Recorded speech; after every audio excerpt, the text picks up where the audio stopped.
स्वागत है आपका अपनी चैनल बीनाज एजू वर्ल्ड में। Welcome class 5। इस वीडियो में हम सॉल्व करेंगे एक्सरसाइज 17D। फर्स्ट क्वेश्चन है, how many squares tiles of side 30 centimetre will be required for a floor 18 metre long and 15 metre wide if the cost of a tile is rupees 2.50 ₹2.50 find the cost for covering the floor with the tiles। तो आइए solve करते हैं हम exercise 17D का first question. First question में हमें दिया है कि जो स्क्वायर टाइल है उसका साइड है 30 सेंटीमीटर, तो उसको हमने यहाँ पर नोट करके लिख लिया। अब इसी के बेस पर हम इसका एरिया फाइंड आउट करेंगे। अब ये स्क्वायर टाइल है इसलिए हम एरिया ऑफ अ स्क्वायर का फॉर्मूला अप्लाई करेंगे। तो area of a square tile is equal to side into side. Side दिया है 30 सेंटीमीटर एंड देयरफॉर 30 इंटू 30। अब यहाँ पर हमें इसको एज इट इज ही रहने देना है, इसका हम अभी कुछ कैलकुलेशन नहीं करेंगे क्योंकि आगे ये मैं बताऊंगी कि क्यों। अभी नेक्स्ट हमें दिया है जो फ्लोर है उसका लेंथ और ब्रेथ हमें दिया है, तो उसको हम नोट कर लेंगे और उसको जो मीटर में दिया है उसको हम सेंटीमीटर में कन्वर्ट करेंगे। तो लेंथ ऑफ अ फ्लोर है 18 मीटर।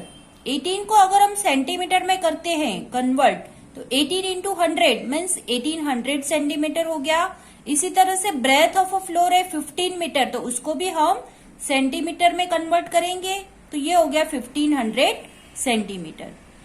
अब लेंथ है इसका ब्रेथ है, और ये जो फ्लोर है वो रेक्टेंगुलर शेप का, इसीलिए हमें लेंथ एंड ब्रेथ दिया है। तो हम जो रेक्टेंगुलर का एरिया ऑफ रेक्टेंगल है उसका फॉर्मूला अप्लाई करेंगे। तो area of a rectangular floor is equal to length into breadth. Length है 1800 सेंटीमीटर इंटू ब्रेथ है 1500 सेंटीमीटर। इसको भी अभी हम यहाँ पर एज इट इज रखेंगे, कोई कैलकुलेशन नहीं करेंगे। How many square tiles are required for a floor, इस तरह से हमें पूछा गया है।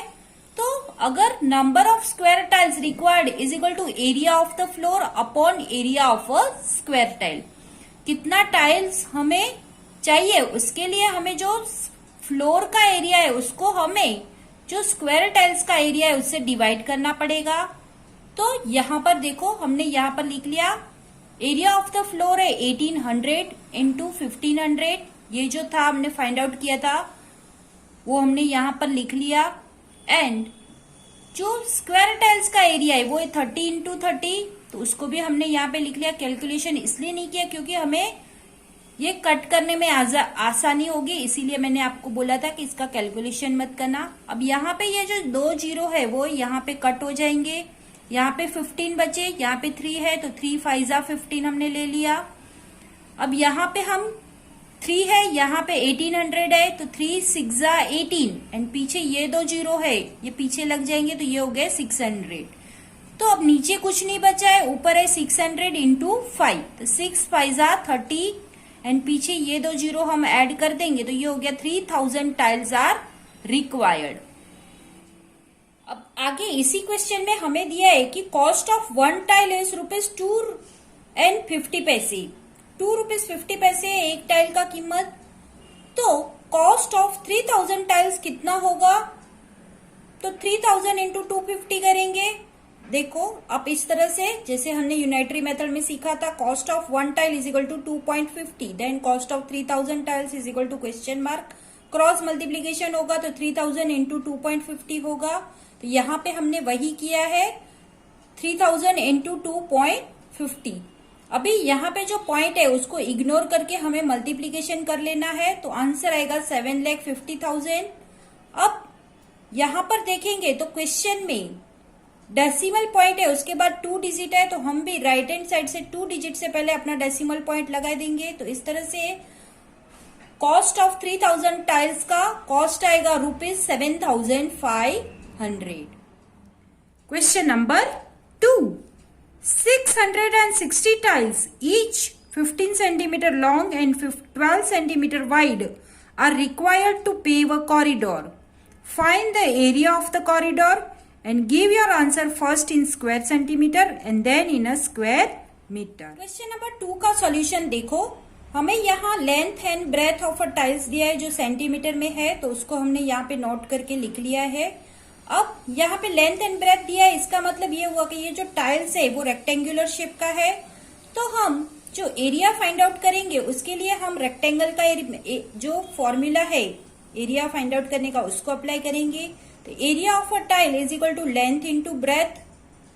15 इंटू 20, लेंथ है 15 इंटू ब्रेथ है 12. 15 इंटू 12 करेंगे तो हमें आंसर मिला 180.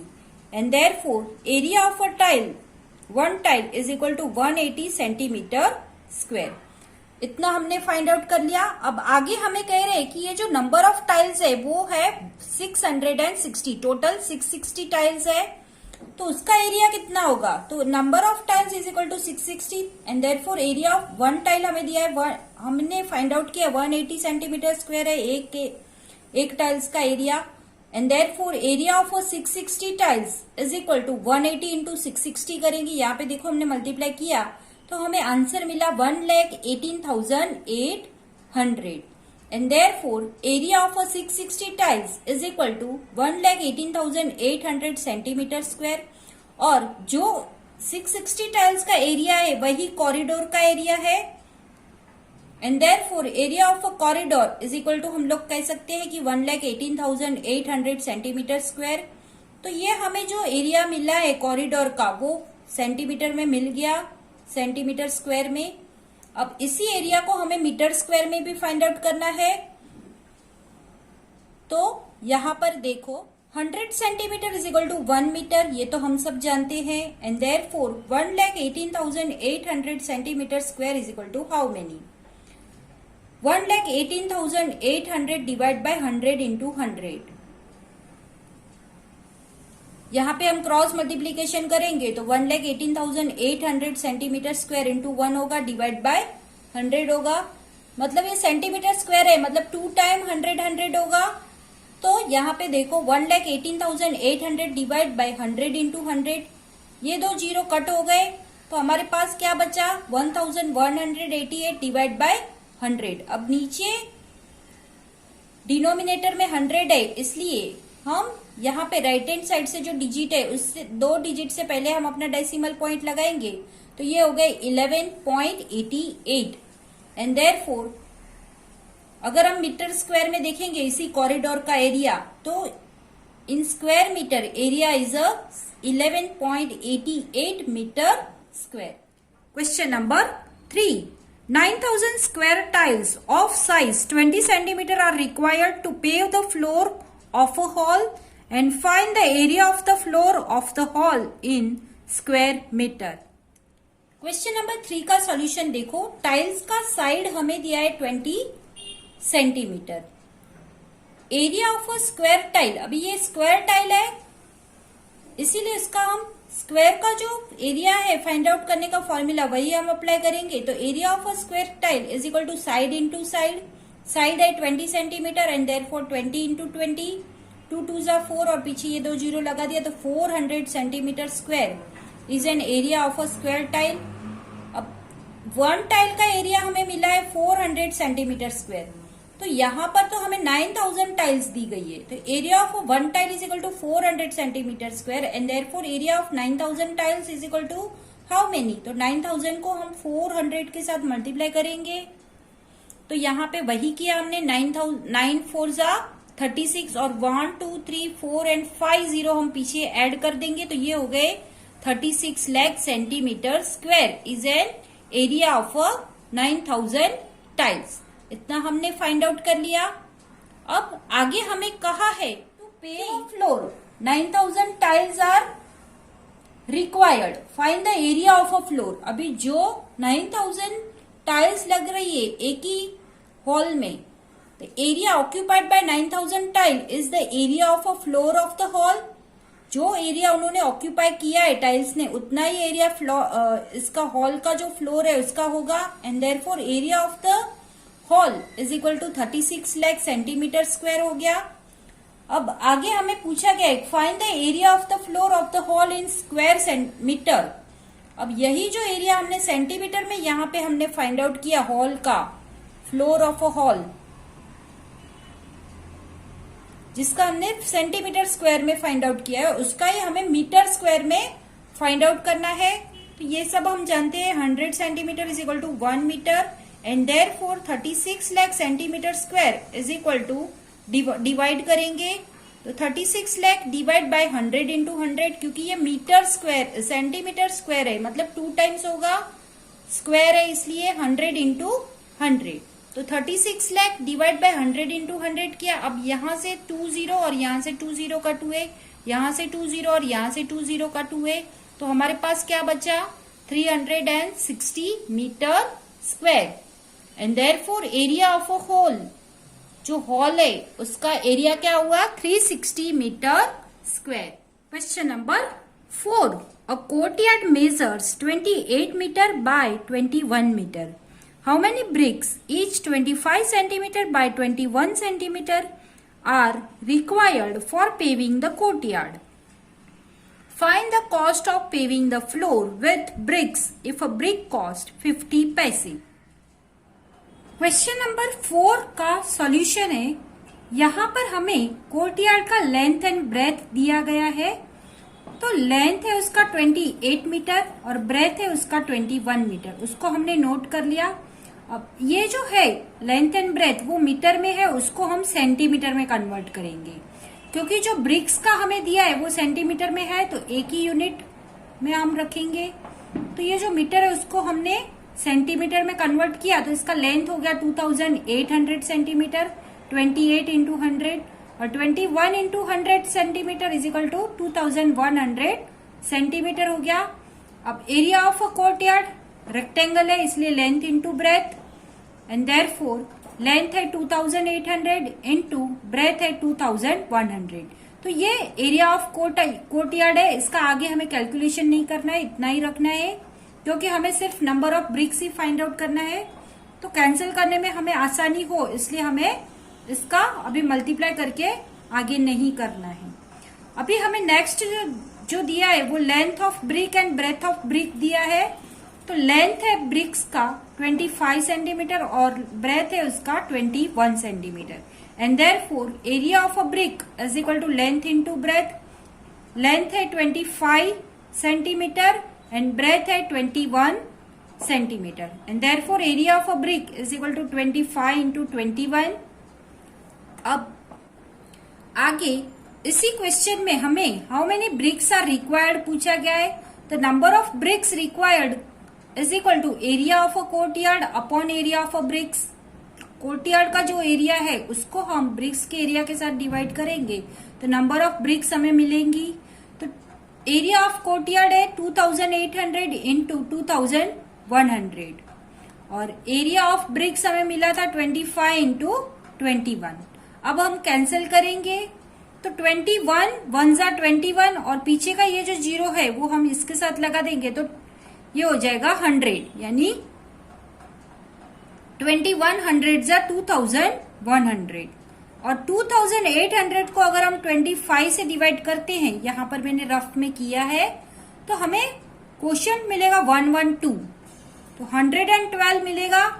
कैंसिल करेंगे 25 इंटू 112 इज इक्वल टू 2800। तो हमें यहां पर मिला 112 इंटू 100। 112 इंटू 100 करो तो 112 इंटू 100 होगा 11,200 ब्रिक्स, यानी bricks required is equal to क्या आया हमारा 11,200 ब्रिक्स।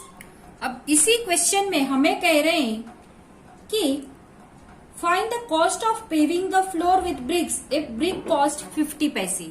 ठीक है, 1 ब्रिक का कॉस्ट है 50 पैसा, तो 11,200 ब्रिक्स का कॉस्ट कितना होगा 11,200 इंटू 50 पैसा करो तो 11,200 इंटू 0.50, यहाँ पे हमने सिर्फ 50 लिया है, ये 0.50 होगा, तो आंसर मिलेगा 5,60,000।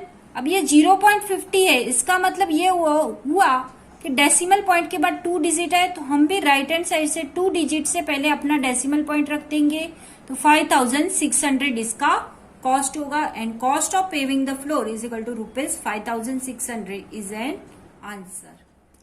Question number 5, find the area of the shaded portion. यहाँ पर जो भी हमें फिगर दिया है उसका जो शेडेड पोर्शन है उसका एरिया हमें फाइंड आउट करना है। क्वेश्चन 5 का ए सम का सॉल्यूशन देखो। यहाँ पर हमें 2 रेक्टेंगल दिए गए हैं। जो आउटर रेक्टेंगल है उसको हमने PQRS नाम दिया है, जो इनर रेक्टेंगल है उसको हमने ABCD नाम दिया है। अब ये जो आउटर रेक्टेंगल है उसका हमें लेंथ और ब्रेथ दोनों दिया है और इन दोनों के बीच में जो गैप है उस पाथ का भी हमें मेजरमेंट दिया है और वो है 1 मीटर। तो यहाँ पे हम सबसे पहले नोट कर लेंगे कि length of rectangle PQRS is 8 metre and breadth of rectangle PQRS is 6 metre. जो आउटर रेक्टेंगल है उसका length and breadth 8 and 6 metre है, उसको हमने नोट करके लिख लिया। अब यहाँ पे जो ABCD जो शेडेड पोर्शन है उसका लेंथ क्या होगा, तो 8 में से हम दोनों साइड से 1 माइनस कर देंगे तो वही उसका लेंथ होगा, तभी उसका लेंथ मिलेगा। And therefore length of rectangle ABCD is equal to 8 minus 1 plus 1, दोनों साइड है इसलिए यहां से भी 1 यहां से भी 1, इसलिए 1 प्लस 1, तो 8 माइनस 2 होगा 6 metre. So length of rectangle is equal ABCD is equal to 6 metre. अब उसी तरह से हम ब्रेथ फाइंड आउट करेंगे, तो breadth of rectangle ABCD is equal to 6 minus 1 plus 1, दोनों साइड से ब्रेथ में भी हम दोनों साइड से 1 मीटर जो है वो माइनस करेंगे, तो टोटल 2 मीटर हम माइनस करेंगे, तो 6 माइनस 2 4 मीटर। तो इस तरह से हमें जो इनर रेक्टेंगल है जो शेडेड पोर्शन है उसका लेंथ एंड ब्रेथ हमें मिल गया है। इसी लेंथ एंड ब्रेथ जो हमें मिला है उसके बेस पर हम उसका एरिया फाइंड आउट करेंगे शेडेड पोर्शन का। तो area of rectangle ABCD is equal to length into breadth and therefore length है उसका 6 मीटर इंटू ब्रेथ है 4 मीटर, 6 4 जा 24 and therefore area of rectangle ABCD is equal to 24 metre square. तो जो shaded portion है उसका एरिया होगा 24 metre square. Sum number B का सॉल्यूशन देखो, यहाँ पर भी हमें उसी तरह से फिगर दिया गया है और जो शेडेड पोर्शन है इनर रेक्टेंगल उसका हमें एरिया फाइंड आउट करना है। तो आउटर रेक्टेंगल को हमने ABCD नाम दिया है और इनर रेक्टेंगल को हमने QRST नाम दिया है। आउटर रेक्टेंगल है उसका लेंथ हमें 12 मीटर दिया है और ब्रेथ हमें दिया है 10 मीटर, तो उसको सबसे पहले हम नोट करके लिख लेंगे। यहाँ पर सबसे पहले हम length of rectangle ABCD is equal to 12 metre दिया है, ब्रेथ ऑफ रेक्टेंगल ABCD का हमें दिया है 10 मीटर, उसको हमने नोट करके लिख लिया। अब जो इनर रेक्टेंगल है QRST, तो उसका लेंथ कितना होगा, तो 12 माइनस दोनों साइड से हम 1.5 एंड 1.5 माइनस करेंगे, 1.5 प्लस 1.5 होगा 3, तो 12 माइनस 3 होगा 9 metre and therefore length of rectangle QRST is equal to 9 metre हुए। उसी तरह से हम ब्रेथ भी दोनों साइड से माइनस करेंगे, breadth of rectangle QRST is equal to 10 minus 1.5 plus 1.5, दोनों साइड हमें 1.5 दिया है तो हम दोनों साइड से माइनस करेंगे ब्रेथ को भी, तो 10 माइनस 3 होगा 7 metre breadth of an rectangle QRST। अब हमें यहाँ पर जो लेंथ एंड ब्रेथ मिला है उसके बेस पर हम उसका एरिया फाइंड आउट करेंगे and therefore area of rectangle QRST is equal to length into breadth. तो लेंथ है उसका 9 मीटर इंटू ब्रेथ है 7 मीटर, 9 7 जा 63 metre square is an area of rectangle QRST। Therefore जो शेडेड पोर्शन है उसका area होगा 63 metre square. Question number C में भी उसी तरह से हमें दिया है जैसे हमने आगे किया। 2 रेक्टेंगल है, एक आउटर है एक इनर है। आउटर रेक्टेंगल को हमने नाम दिया है EFGH और इनर रेक्टेंगल को हमने नाम दिया है UVWX और वो शेडेड पोर्शन है उसी का हमें एरिया फाइंड आउट करना है। अब यहाँ पर जो आउटर रेक्टेंगल है उसका लेंथ हमें दिया है 18 मीटर एंड ब्रेथ हमें दिया है 12 मीटर, तो उसको हमने यहाँ पर नोट करके लिख लिया। And therefore length of UVWX, जो ये अंदर का शेडेड पोर्शन है UVWX, जो इनर रेक्टेंगल है, उसका लेंथ क्या होगा? तो 18 और माइनस दोनों साइड से 2 मीटर माइनस हो जाएंगे, यानी टोटल 4 मीटर माइनस होंगे। 18 माइनस 2 प्लस 2 यानी टोटल 4 मीटर हम माइनस करेंगे 18 में से। तो 18 minus 4 is equal to 14 metre is the length of rectangle UVWX।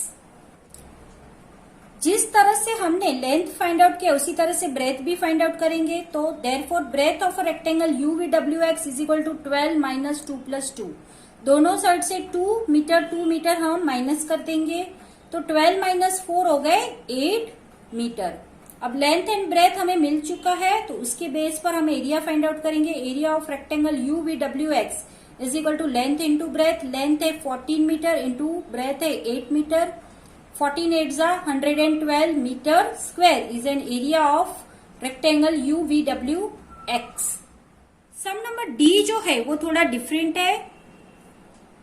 यहां पर जो आउटर रेक्टेंगल है उसको हमने नाम दिया है MNOP और इनर रेक्टेंगल को हमने नाम दिया है IJKL।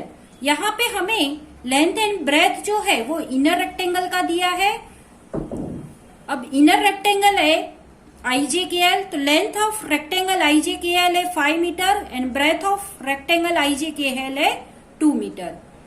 तो उसका एरिया क्या होगा इसी रेक्टेंगल का? तो हम उसका सबसे पहले एरिया फाइंड आउट करेंगे। तो area of rectangle IJKL is equal to 5 into 2 metre is equal to 10 metre square. यानी ये जो अंदर का जो रेक्टेंगल है IJKL उसका हमने एरिया फाइंड आउट कर लिया और वो है 10 मीटर स्क्वायर।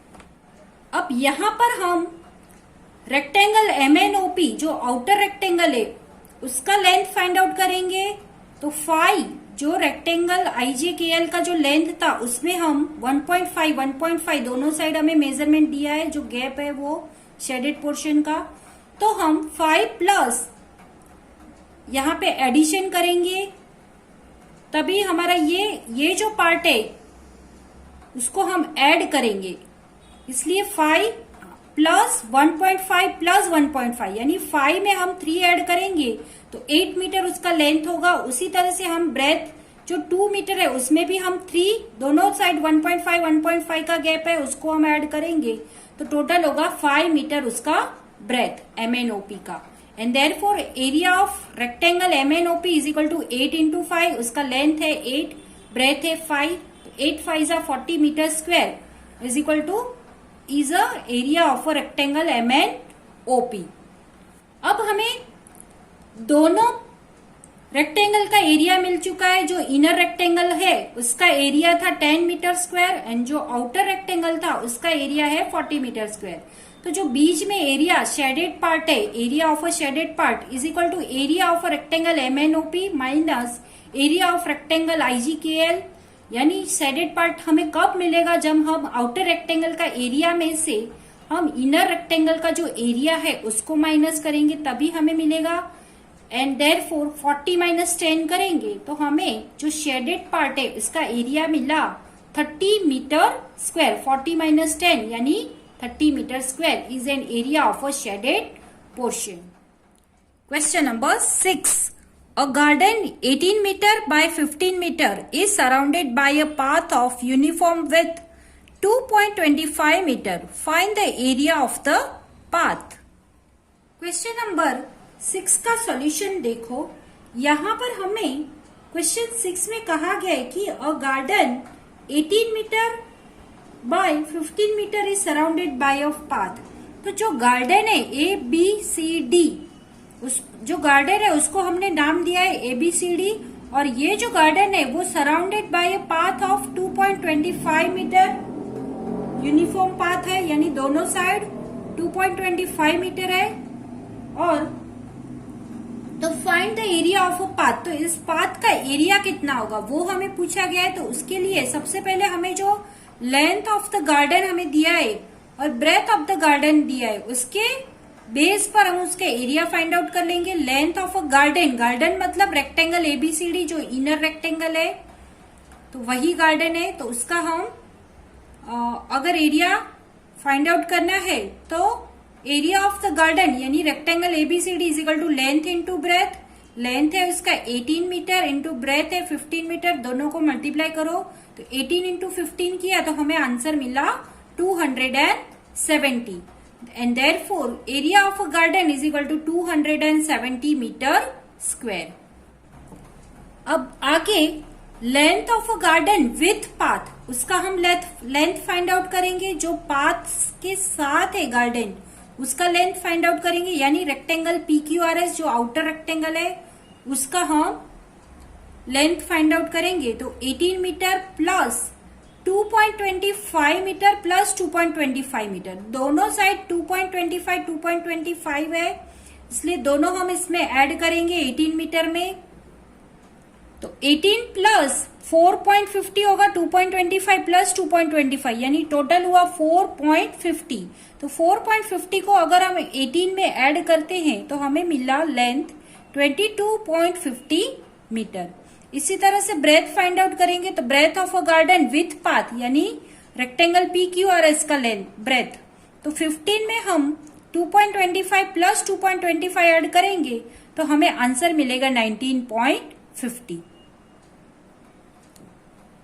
अब यहां पर हमें area of a garden with path, जो हमें पाथ के साथ जो हमने गार्डन है उसका हमने length and breadth find out किया, तो उसी के बेस पर हम उसका एरिया फाइंड आउट करेंगे। And therefore area of a garden with path is equal to length into breadth. Length है उसका 22.50 इंटू ब्रेथ है 19.50, दोनों को मल्टीप्लाई करो तो यहाँ पे मैंने रफ वर्क में किया है 22.50 इंटू 19.50। सबसे पहले हमें जो डेसिमल पॉइंट दिया है उसको इग्नोर करके मल्टीप्लाई करना है, तो आंसर इस तरह से आएगा। अब यहाँ पे पॉइंट के बाद 2 डिजिट है और यहां पर भी पॉइंट के बाद 2 डिजिट है, यानी टोटल 4 डिजिट है पॉइंट के बाद। तो हम भी जो हमें आंसर मिला है उसमें राइट हैंड साइड से 4 डिजिट से पहले हम अपना डेसिमल पॉइंट लगाएंगे तो हमें आंसर मिला 438.75 metre square is an area of a garden with path. तो ये इसका एरिया होगा। लास्ट में हमें पूछा गया कि पाथ का एरिया क्या है, तो जो हमें विथ पाथ गार्डन जो विथ पाथ है उसका हम एरिया है उसको लेंगे और उसमें से हम विदाउट पाथ जो गार्डन है उसका एरिया माइनस करेंगे, यानी 438.75 में से हम 270 मीटर स्क्वायर माइनस करेंगे तो हमें एरिया ऑफ अ पाथ मिलेगा। एंड वो है, यहाँ पे देखो मैंने कैलकुलेशन किया है 438.75 माइनस 270, तो हमें आंसर मिला 168.75 metre square is an area of a path. Question number 7. A tablecloth is 1.5 meter by 1 meter. It is bordered with lace of uniform width of 15 centimeter. Find the area of the border. Question number 7 का solution देखो। जो table cloth है उसका हमें length दिया है 1.5 metre and breath दिया है हमें 1 मीटर, उसको हमने नोट कर लिया। अब इसी टेबल क्लॉथ का हमें एरिया फाइंड आउट करना है and area of a table cloth is equal to 1.5 into 1 and therefore area of a table cloth is equal to 1.5 metre square. ये हमने जो टेबल क्लॉथ का एरिया फाइंड आउट किया है वो विदाउट लेस है। अब हमें यहाँ पर लेस का जो विथ दिया है वो है 15 सेंटीमीटर, लेकिन जो टेबल क्लॉथ का लेंथ एंड ब्रेथ है वो मीटर में, इसलिए इसको भी हम मीटर में कन्वर्ट करेंगे। तो 15 डिवाइड बाय 100 करो तो हमें आंसर मिला 0.15 मीटर। अब यहां पर हम length of a table cloth with less find out करेंगे। तो जो टेबल क्लॉथ का लेंथ है विथ लेस है उसका तो 1.5 मीटर है उसका, जो विदाउट लेस जो था उसका 1.5 मीटर था, उसमें हम 0.15 यानी टोटल 0.30 हम ऐड करेंगे उसी लेंथ में, तो 1.5 प्लस 0.15 प्लस 0.15 यानी 1.5 प्लस 0.3 0.3 हम ऐड करेंगे तो हमें आंसर मिला 1.8 metre is a length of a table cloth with lace. इसी तरह से हम ब्रेथ फाइंड आउट करेंगे। Breadth of a table cloth with lace is equal to 1। Breadth है 1, उसमें हम दोनों साइड 0.15 यानी 0.30 ऐड करेंगे तो 1 प्लस 0.30 यानी 1.30 metre is a breadth of a table cloth with lace. अब area of a table cloth with lace क्या होगा, तो लेंथ इंटू ब्रेथ 1.8 इंटू 1.3 दोनों को मल्टीप्लाई करो। डेसिमल पॉइंट अभी हम इग्नोर करके दोनों का मल्टीप्लीकेशन करेंगे तो 234 आएगा। यहाँ पर पॉइंट के बाद 1 डिजिट है और यहाँ पर भी 1 डिजिट है, टोटल 2 डिजिट है। तो हम अपने आंसर में 2 डिजिट से पहले अपना पॉइंट लगाएंगे तो 2.34 metre square is an area of a table cloth with lace. With lace वाला जो टेबल क्लॉथ है उसका एरिया 2.34 मीटर स्क्वायर है। अब हमें यहां पर एरिया ऑफ बॉर्डर पूछा गया है।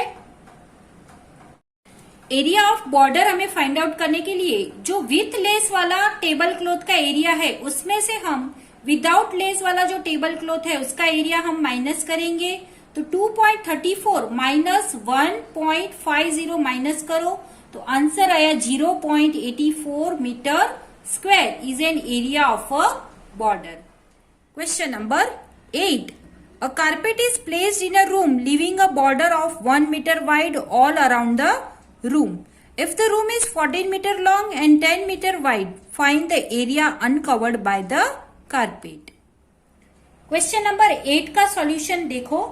इस क्वेश्चन में यहां पर 14/10 का एक रूम दिया है और उसके बीचों बीच कारपेट लगी हुई है और यहां पर कुछ गैप बन रहा है तो उस 1 मीटर तो उसका हमें एरिया फाइंड आउट करना है। तो सबसे पहले हमें जो length of a room and breadth of a room दिया है उसको हम नोट करके लिख लेंगे। तो लेंथ है 14 मीटर, ब्रेथ है 10 मीटर। इसी के बेस पर अगर हम इसी रूम का एरिया फाइंड आउट करते हैं जो टोटल एरिया है वो, तो area of the room is equal to 14 into 10 यानी 114 मीटर स्क्वायर। ये हो गया इसका एरिया रूम का। यहाँ पे जो इनर रेक्टेंगल है वो कारपेट है तो लेंथ ऑफ अ कारपेट क्या होगा, जो 14 मीटर रूम का जो लेंथ है उसमें से हम दोनों साइड से 1 मीटर जो हमें यहाँ पर मेजरमेंट दिया है उसको हम माइनस करेंगे यानी 14 में से हम टोटल 2 माइनस करेंगे तो हमें मिला 12 metre is a length of a carpet. और इस तरह से ब्रेथ ऑफ अ कारपेट क्या होगा, तो जो उसका रूम का ब्रेथ है उसमें से हम दोनों साइड से 1 + 1 माइनस कर देंगे यानी टोटल 2 माइनस करेंगे तो 10 - 2 यानी 8 metre is the breadth of the carpet and therefore area of the carpet is equal to 12 into 8। Length है उसका 12, ब्रेथ है 8 तो 12 8 = 96 metre square is an area of the carpet. अब आगे इसी क्वेश्चन में हमें क्या पूछा है कि एरिया अनकवर्ड बाय कारपेट पूछा है यानी ये जो कारपेट और जो रूम के बीच का जो एरिया है वो हमें पूछा है। तो हम क्या करेंगे, जो हमने रूम का एरिया फाइंड आउट किया है उसमें से ही हमने जो कारपेट का एरिया फाइंड आउट किया है उसको माइनस करेंगे यानी 140 metre square minus 96 metre square करेंगे and therefore answer is equal to area uncovered by carpet is equal to 44 metre square. Question number 9. A coir carpet is placed in a hall so as to leave a border of 2 meter wide all around the hall. If the hall is 30 meter by 26 meter, find the area of the carpet and also the area uncovered by the carpet. Question number 9 का solution देखो। Question 9 में हमें एक hall जो है उसका length and breath हमें दिया गया है और उस हॉल में बीचों बीच कारपेट लगी हुई है तो उस कारपेट का एरिया हमें फाइंड आउट करना है एंड ऑल्सो यहाँ पर जो अनकवर्ड पार्ट है, जो कारपेट जहां पर नहीं लगी है उसका भी हमें एरिया फाइंड आउट करना है। तो सबसे पहले हमें जो एरिया दिया है, हॉल का जो लेंथ एंड ब्रेथ दिया है उसको हम नोट करके लिख लेंगे। तो लेंथ है उसका 30 मीटर एंड हॉल का जो ब्रेथ है वो है 26 metre and therefore area of a hall होगा 30 इंटू 26, यानी 30 को हमने 26 के साथ मल्टीप्लाई किया तो आंसर आया 780 metre square is an area of the hall. अब हॉल का एरिया फाइंड आउट करने के बाद हमें जो बीचों बीच कारपेट लगी है उसका हम length and breadth find out करेंगे, क्योंकि हमें उसका एरिया फाइंड आउट करना है। And therefore length of a carpet is equal to 30 minus 2 plus 2, यानी जो 30 लेंथ हमें हॉल का दिया है उसमें से हम दोनों साइड से 2 मीटर माइनस करेंगे तो 30 माइनस 4 हो गए 26 मीटर। तो लेंथ हुई कारपेट की 26 मीटर। उसी तरह से हम ब्रेथ फाइंड आउट करेंगे तो breadth of a carpet is equal to 26 minus, दोनों साइड से हम 2 माइनस करेंगे यानी 26 माइनस 4 करेंगे तो हमें ब्रेथ मिला 22 मीटर। अब एरिया फाइंड आउट करेंगे कारपेट का, तो area of a carpet is equal to length into breadth, यानी लेंथ है 26, ब्रेथ है 22, दोनों को मल्टीप्लाई किया तो आंसर आया 572 metre square is an area of a carpet. जो अंदर कारपेट लगा हुआ था उसका एरिया हमें मिल गया। अब यहाँ पर हमें आगे पूछा है कि जो अनकवर्ड एरिया है कारपेट का तो वो हमें फाइंड आउट करना है। तो उसके लिए हमने जो हॉल का एरिया फाइंड आउट किया था उसमें से हम कारपेट का एरिया माइनस करेंगे तो हमें एरिया अनकवर्ड बाय कारपेट मिलेगा and therefore 780 metre square minus 572 metre square किया तो हमें आंसर मिला 208 metre square. Question number 10, Arnav and Akash go for jogging every morning. Arnav jogs around a square park of side 95 meter twice, while Akash jogs around a rectangular park of length 90 meter and width is 85 meter twice. Find who covers greater distance and by how much. Question number 10 में हमें अर्णव और आकाश के बीच में comparison की गई है। अर्णव जो है वो स्क्वायर 95 मीटर का जो स्क्वायर है उसके आजू बाजू जॉगिंग करता है और वो भी 2 टाइम्स एंड देयरफॉर स्क्वायर है इसलिए हम पेरीमीटर ऑफ स्क्वायर का फॉर्मूला अप्लाई करेंगे। तो perimeter of a square is equal to 4 into side, 4 into side है 95 मीटर एंड देयरफॉर मल्टीप्लाई करो 95 इंटू 4 तो आंसर मिला 380 मीटर। अब आगे हमें कहा गया कि ही जॉग्स ट्वाइस, 2 टाइम्स वो जॉगिंग करता है इसी स्क्वायर का एंड देयरफॉर 380 मीटर इंटू 2 करेंगे तो आंसर आया 760 metre and therefore Arnav covers a distance around the square is 760 metre. अब हम आकाश का केस देखेंगे तो आकाश जो है वो रेक्टेंगल के आजू बाजू जॉगिंग करता है। रेक्टेंगल है 90 मीटर इसका लेंथ है एंड 85 मीटर उसका ब्रेथ है। तो पेरीमीटर ऑफ रेक्टेंगल होगा 2 into length plus breadth, 2 length है उसका 90 प्लस ब्रेथ है 85, 90 प्लस 85 हो गया 175, 175 को हम 2 से मल्टीप्लाई करेंगे तो उसका पेरीमीटर हमें मिला 350 मीटर।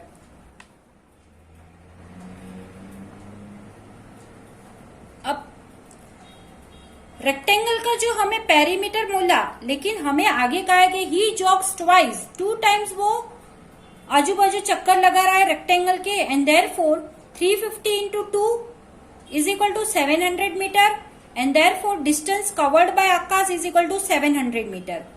अभी आगे हमें क्वेश्चन में लास्ट में पूछा गया कि इन दोनों में से कौन ज्यादा डिस्टेंस कवर कर रहा है और कितना।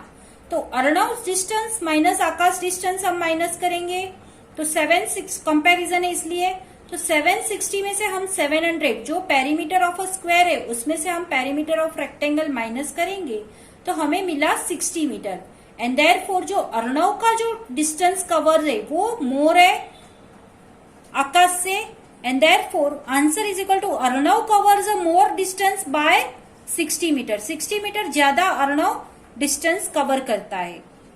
आपको हमारा वीडियो पसंद आया हो तो लाइक करें, कमेंट करें और ज़्यादा से ज़्यादा लोगों को शेयर करें और हाँ, सब्सक्राइब करना बिल्कुल भी ना भूलें.